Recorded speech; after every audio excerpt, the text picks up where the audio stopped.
Assalamualaikum warahmatullahi wabarakatuh. Halo anak-anakku sekalian, berjumpa kembali dalam pembelajaran pendidikan agama Islam.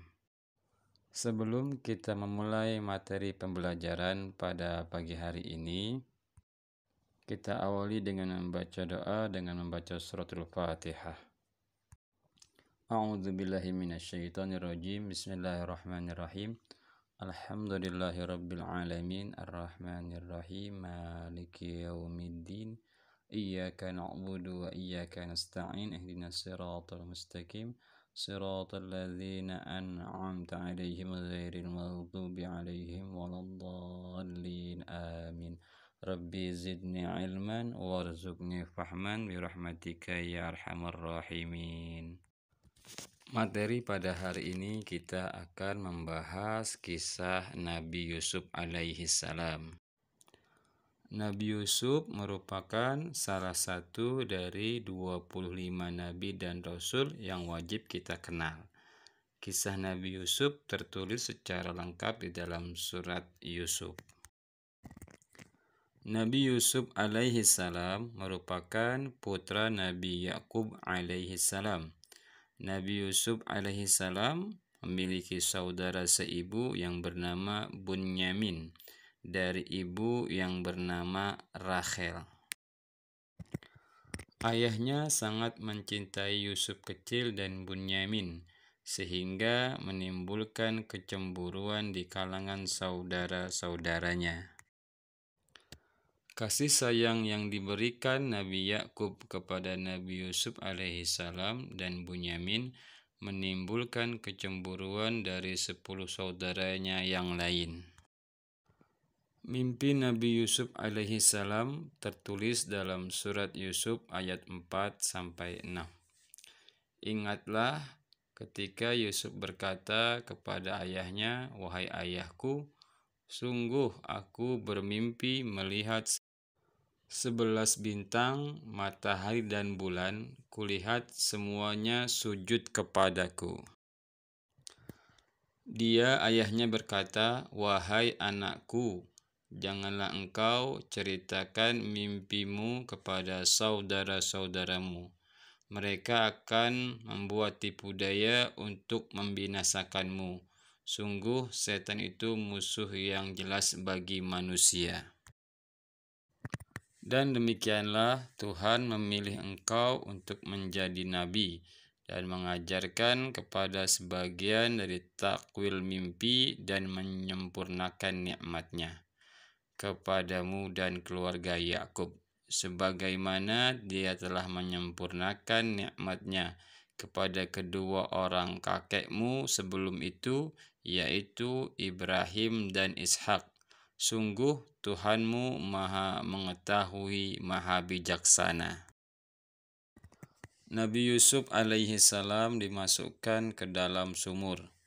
Di antara saudara-saudara Yusuf mengusulkan supaya Nabi Yusuf dibunuh. Tetapi ada pula yang di antara mereka yang berkeberatan menerima usul itu dan mengemukakan usul yang baru, yaitu memasukkan ke dalam sebuah sumur. Dengan kedengkian dan kebencian, mereka membuat untuk berbuat jahat. Saudara-saudara Yusuf meminta izin kepada ayahnya untuk membawa Yusuf bermain-main ke tempat gembala di padang pasir. Setelah Nabi Yakub didesak terus-menerus oleh anak-anaknya untuk membawa Yusuf kecil bermain, Nabi Yakub mengizinkan dengan secara terpaksa dan sangat meminta kepada anak-anaknya untuk menjaga Nabi Yusuf dari bahaya hewan buas serigala. Saudara-saudara Yusuf tanpa ragu-ragu telah melaksanakan hasil musyawarah mereka untuk memasukkannya ke dalam sumur. Sambil menangis, mereka mengatakan kepada Nabi Yakub bahwa Yusuf telah dimakan serigala ketika mereka sedang bermain-main. Sebagai bukti, mereka membawa baju Yusuf yang telah berlumuran darah. Nabi Yakub alaihissalam tidak mempercayai cerita anak-anaknya, tetapi dia tidak berdaya untuk bertindak karena sudah tua. Ia hanya bersabar dan memohon pertolongan Allah untuk keselamatan Yusuf. Nabi Yusuf kemudian ditemukan oleh pedagang dari Madian yang akan menuju ke Mesir ketika mereka mengambil air dari sumur. Setelah ditemukan, Nabi Yusuf dibawa oleh para pedagang ke Mesir. Di Mesir, Nabi Yusuf dijual kepada pejabat negeri di Mesir yang bernama Potifar. Nabi Yusuf hidup dan tumbuh besar bersama dengan keluarga pejabat. Ketika beranjak menjadi dewasa, tampaklah ketampanan Nabi Yusuf yang dapat memikat hati para wanita. Termasuk juga istri dari Potifar yang bernama Zulaikha sangat tertarik dengan ketampanan Nabi Yusuf. Nabi Yusuf digoda dan dirayu oleh istri Potifar untuk dapat memuaskan hasratnya. Tersebar berita di kalangan perempuan di dalam kota bahwa istri pejabat jatuh cinta kepada pembantu rumahnya. Kemudian Zulaikha mengundang para tamu wanita datang ke rumahnya untuk memperlihatkan Nabi Yusuf kepada seluruh wanita bangsawan bahwa laki-laki yang dia sukainya bukanlah manusia biasa. Dengan peristiwa ini Nabi Yusuf difitnah dan dimasukkan ke dalam penjara. Di dalam penjara Nabi Yusuf mendapatkan wahyu yang pertama sebagai nabi dan mulai mengajak kepada agama tauhid. Pribadi Yusuf sangat berpengaruh dan berkesan bagi kawan-kawannya selama dalam penjara.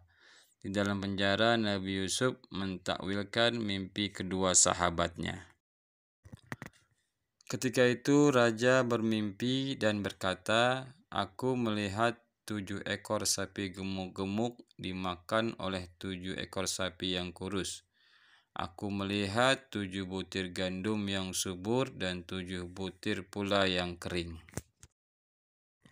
Raja memanggil kepada seluruh menterinya untuk mentakwilkan apa arti dari mimpinya, dan tidak ada yang bisa memberikan arti dari mimpi tersebut.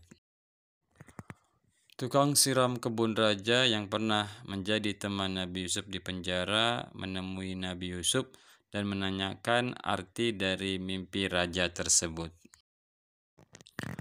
Nabi Yusuf mentakwilkan mimpi raja bahwa negerinya akan menghadapi 7 tahun penuh dengan segala kemakmuran, tumbuh-tumbuhan subur dan hewan ternak yang berkembang biak dengan baik.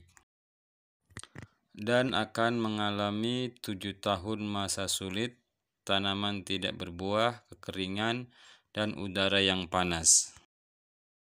Raja sangat tertarik dengan takwil Nabi Yusuf dan memerintahkan untuk membebaskannya dari penjara. Kemudian Nabi Yusuf diberikan amanat untuk menangani permasalahan mimpi raja, untuk memanfaatkan 7 tahun masa panen untuk menghadapi 7 tahun masa yang sulit.